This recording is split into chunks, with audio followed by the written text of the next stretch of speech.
Assalamualaikum Yasin. Waalaikumsalam. Okey Yasin, di dalam Al-Quran ada 3 ayat yang confirm dah terangkan pasal pecahan faraid. Ada 3 ayat memang dah tetapkan. Apakah ayat itu? Surah An-Nisa 11, 12, 136. Bukan, 176. 176. Surah An-Nisa ayat yang ke-11, 12 dengan 176. Dia dah cakap tadi, sebelum ni kita dah buat video ni kan. Bila tanya balik dia lupa.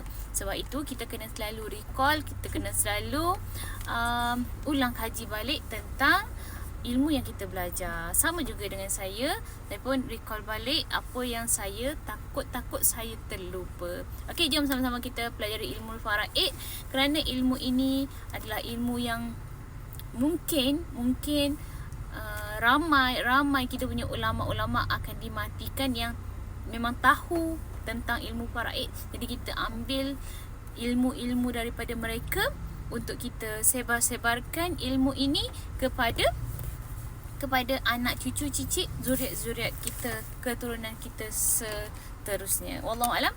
Assalamualaikum warahmatullahi wabarakatuh. Yasin As-Sufi. Bye.